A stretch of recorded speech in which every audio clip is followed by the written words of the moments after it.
Assalamualaikum warahmatullahi wabarakatuh.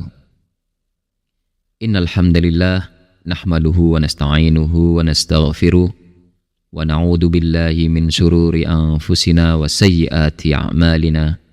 May yahdihillahu fala mudhillalah wa may yudlilhu fala hadiyalah.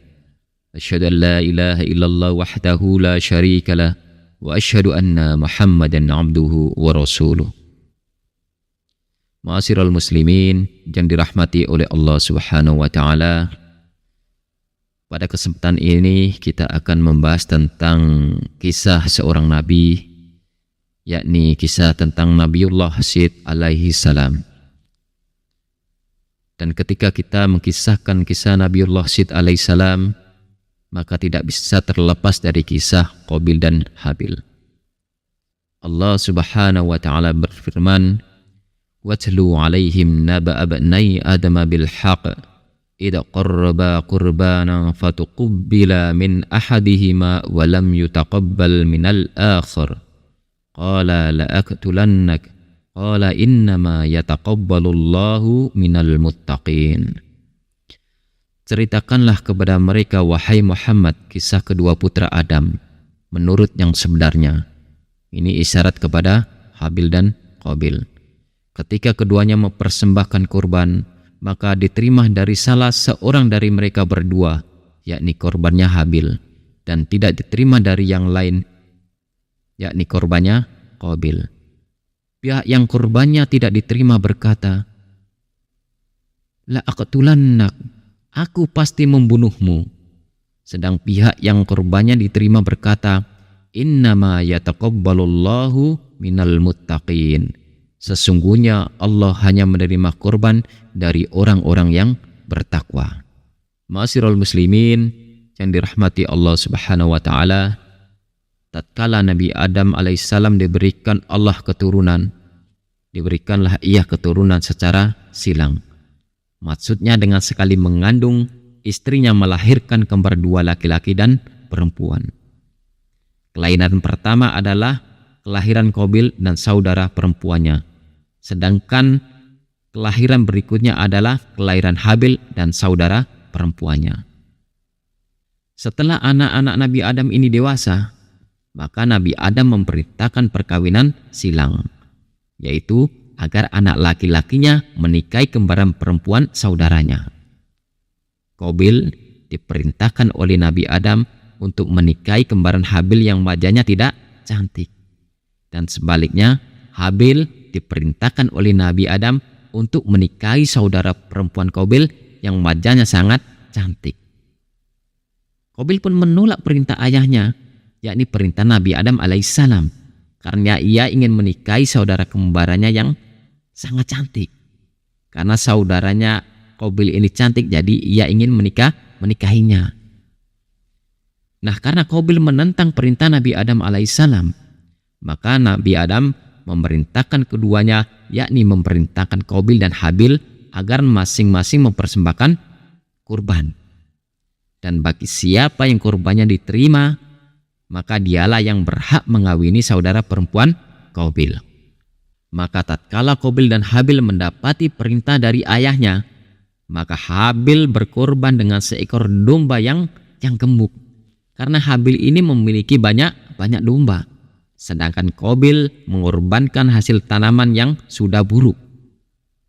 Nah, setelah kurban Qabil dan Habil ini dipersembahkan, maka kemudian turunlah api dari langit dan melahap kurban yang dipersembahkan oleh Habil sebagai tanda bahwa kurbannya Habil telah diterima, dan membiarkan kurban yang dipersembahkan Qabil sebagai tanda bahwa kurbannya Qabil tertolak. Melihat itu, Qabil menjadi sangat marah dan berkata kepada Habil, "La aqtulannak, aku pasti membunuhmu.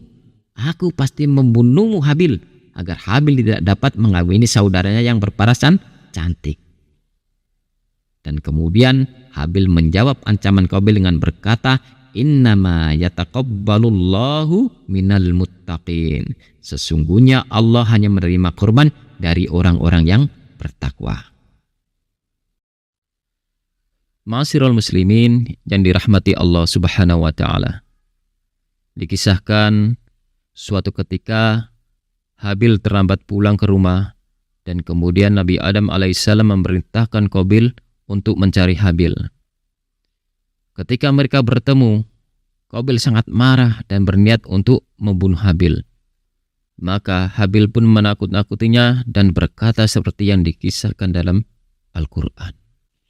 Allah Subhanahu wa ta'ala berfirman, "La in basatta ilayya yadaka litaqtulani ma ana bibasiti yadiya ilayka liaqtulak inni akhafullaha rabbal alamin." Sungguh kalau kamu menggerakkan tanganmu kepadaku untuk membunuhku, aku sekali-kali tidak akan menggerakkan tanganku kepadamu untuk membunuhmu. Sesungguhnya aku takut kepada Allah, Tuhan seru sekalian alam. Perkataan Habil ini menunjukkan keindahan akhlaknya dan rasa takutnya kepada Allah Subhanahu wa ta'ala, meskipun dia mampu membalas. Jelas sangat berbeda dengan saudaranya Qabil yang pendengki dan berniat ingin membunuh Habil. Jadi Habil ini orangnya sebenarnya kuat, tetapi ia tidak ingin membalas perilaku jahat Qabil. Allah mengisahkan perkataan Habil di dalam Al-Quran. Inni uridu an tabu abi ithmi wa ithmika fatakuna min ashabin nar wa dzalika jazaa'udz zalimin. Sesungguhnya aku ingin agar kamu kembali dengan membawa dosa membunuhku dan dosamu sendiri, maka kamu akan menjadi penghuni neraka, dan yang demikian itulah pembalasan bagi orang-orang yang zalim. Lalu kemudian Qabil ini mengambil batu dan kemudian Qabil memukul Habil tepat di kepalanya hingga Habil meninggal seketika. Kisah pembunuhan Qabil terhadap Habil ini dikisahkan Allah Subhanahu wa ta'ala di dalam Al-Quran. Fatawwa'at lahu nafsuhu qatla akhihi faqatalahu fa asbaha minal khasirin. Maka hawa nafsu Qabil menjadikannya menganggap mudah membunuh saudaranya. Sebab itu dibunuhnya lah. Maka jadilah ia seorang di antara orang-orang yang merugi. Nah, setelah membunuh saudaranya ini, Qabil kemudian membawa mayat Habil kemana-mana.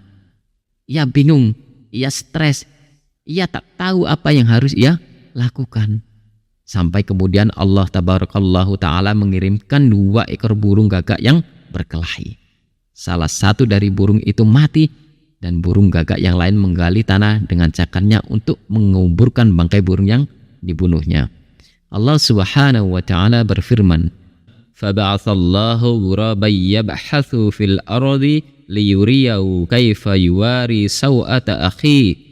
Qala ya wailata a'jaztu an akuna mithla hadzal ghurabi fa uwariya saw'ata akhi fa asbaha minan nadimin.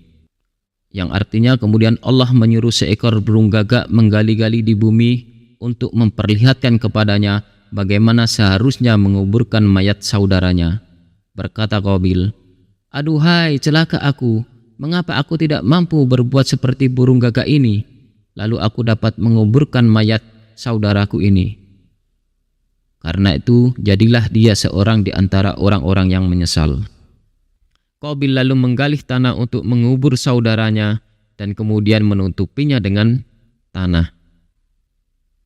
Ma'asyiral muslimin yang dirahmati Allah Subhanahu wa ta'ala, maka setelah pembunuhan Habil terjadi, waktu demi waktu Nabi Adam alaihissalam ini dirundung kesedihan.